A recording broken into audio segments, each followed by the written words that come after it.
Bismillahirrahmanirrahim. Sebelumnya, Assalamualaikum warahmatullahi wabarakatuh. Pada pertemuan kali ini, Bu Saras akan membahas terkait dengan transformasi. Nanti ada beberapa contoh soal yang akan Bu Saras bahas terkait dengan transformasi. Jadi, silahkan disimak. Oke, kita lanjutkan pada contoh soal nomor 1. Jadi, Bu Saras ingatkan, hari ini kita belajar terkait dengan transformasi geometri. Ada 3 contoh soal yang akan Bu Saras jelaskan hari ini. Kita mulai dari contoh 1. Contoh 1 soal berkaitan dengan refleksi. 1. Segitiga ABC berkoordinat di A 1,4, B 2,2, dan C 0,2. Direfleksikan terhadap garis X sama dengan 4, maka bayangannya adalah titik. Yang perlu kalian pahami di sini pertama kali ialah kalian harus tahu dulu bahwa titik P X, Y jika direfleksikan terhadap X sama dengan A, maka nanti bayangannya P aksen hasilnya 2A dikurangi X, Y. Nah, sekarang kita coba bahas satu-satu. Kita mulai dari titik yang A terlebih dahulu. Kita tulis dulu. A 1,4 direfleksikan terhadap garis X sama dengan 4, maka nanti A aksen, ingat rumusnya 2A. 2 kalikan dengan 4 dikurangi X-nya 1, Y-nya tetap 4. Seperti ini. Maka nanti A aksen 2 kali 4, 8 dikurangi 1,4. Jadi nanti A aksen 8 kurangi 1, 7,4. Ini untuk A aksen. Sekarang kita coba cari untuk yang B-nya, titik B. A sudah, sekarang B. Kita tulis dulu. B 2,2 direfleksikan terhadap garis X sama dengan 4, maka B aksen hasilnya, ingat tadi 2A, 2 kali 4 dikurangi dengan X, di sini X-nya 2, berarti dikurangi 2, Y. Y-nya di sini 2. Maka B aksen 2 kali 4, 8 dikurangi 2,2. Maka B aksen hasilnya 8 kurangi 2, 6,2. Seperti ini. Ini untuk B aksen. Nah, sekarang tugas kita selanjutnya adalah mencari C aksen. Maka kita tulis dulu C, titiknya kita masukkan 0,2, kemudian direfleksikan terhadap garis X sama dengan 4, maka nanti hasilnya, ingat nggih, C aksen 2 kali A, 2 kali 4 dikurangi X-nya 0, Y-nya 2. Maka C aksen hasilnya 2 kali 4, 8 kurangi 0,2. Maka C aksen hasilnya 8 kurangi 0, 8,2. Sudah selesai. Jadi bayangannya kita tulis A aksen 7,4, kemudian B aksen 6,2, dan C aksen hasilnya 8,2. Hanya seperti ini saja. Mudah bukan? Bisa dipahami? Oke, sekarang kita lanjutkan di contoh 2. Untuk contoh 2, kita akan membahas mengenai soal berkaitan dengan translasi. Jadi di sini Bu Saras ada soal segitiga HKJ berkoordinat di H 0,1, J negatif 1, negatif 2, dan K negatif 2, negatif 1. Ditranslasikan 3 satuan ke kiri dan 4 satuan ke atas. Maka bayangannya adalah titik-titik. Kalian perlu memahami dulu bahwa titik A, X, Y ditranslasikan oleh T, A, B, maka A aksen bayangannya nanti X plus A, Y plus B. Kita bahas satu-satu dari titik H. Kita mulai. Di sini H, titiknya 0,1 ditranslasikan terhadap T,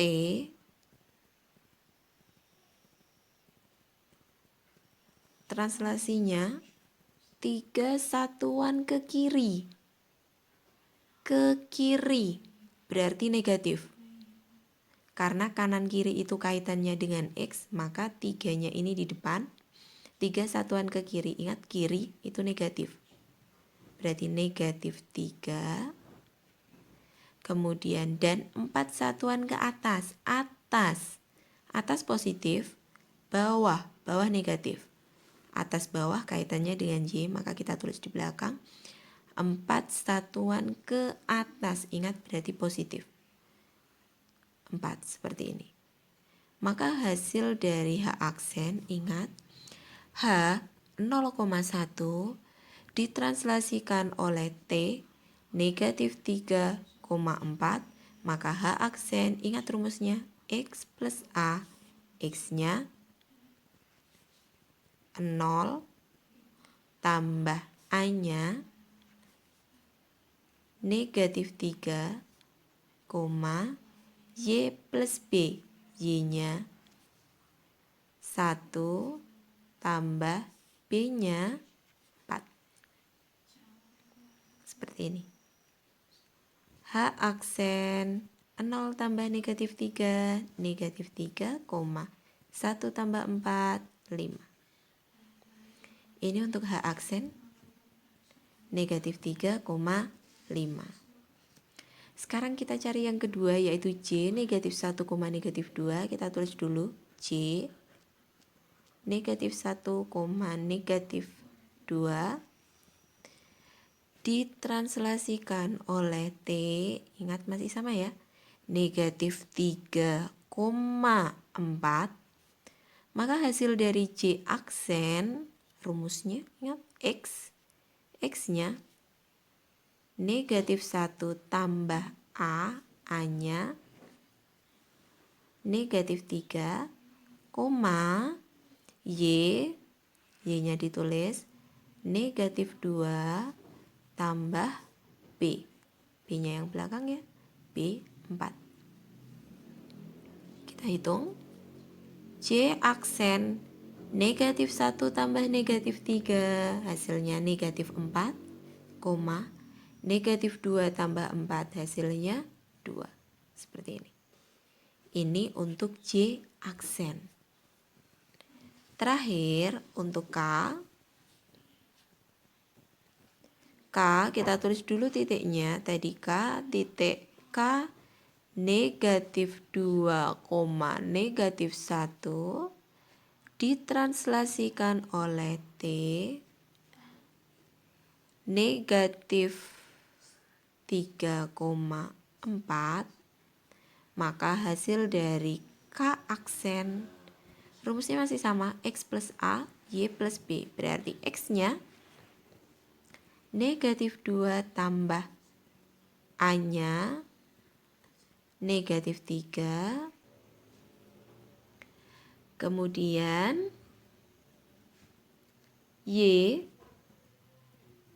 negatif 1 ditambah dengan 4.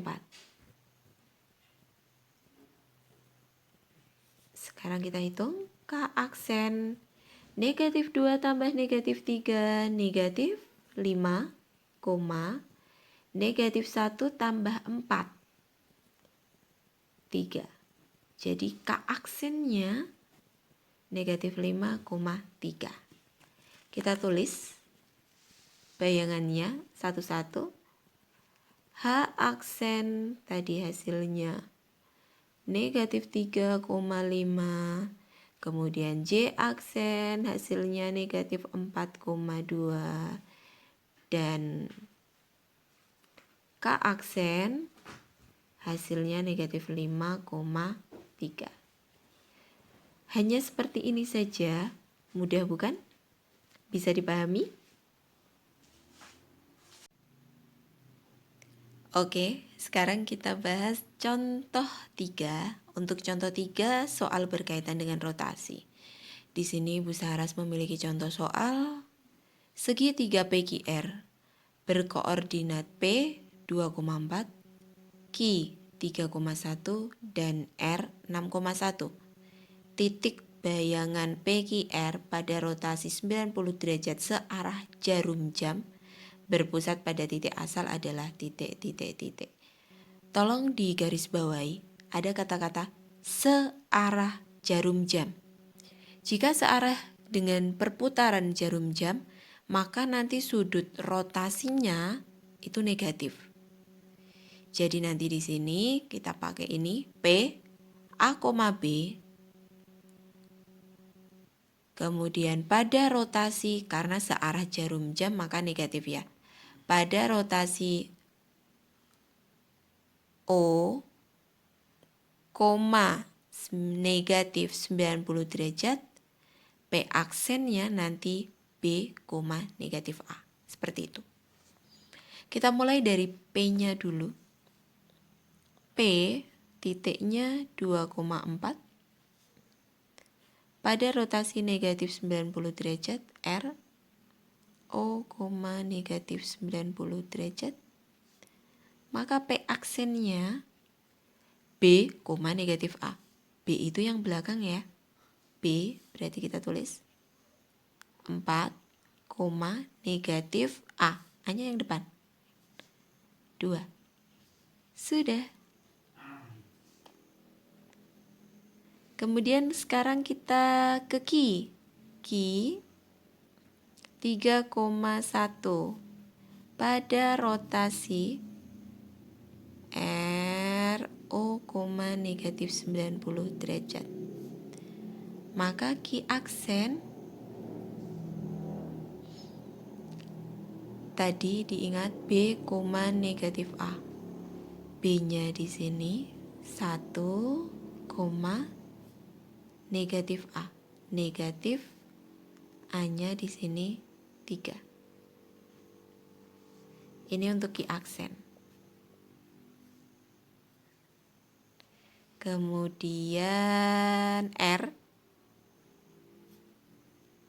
6,1 pada rotasi R, O, negatif 90 derajat. Maka R aksen B yang belakang 1, negatif A. Negatif, ingat A-nya yang depan. Negatif 6. Inilah R aksen 1, negatif 6. Kita tulis semua bayangannya, berarti di sini P aksen 4, negatif 2. Q aksen 1, negatif 3. Dan R aksen 1, negatif 6. Hanya seperti ini saja. Mudah bukan? Bagaimana? Bisa dipahami? Bagaimana? Mudah bukan? Ingat, matematika tidak sesulit yang kalian bayangkan. Sekian dari Bu Saras hari ini, semoga pertemuan kita bermanfaat, selalu lebih banyak manfaatnya untuk kalian. Bu Saras akhiri, wassalamualaikum warahmatullahi wabarakatuh.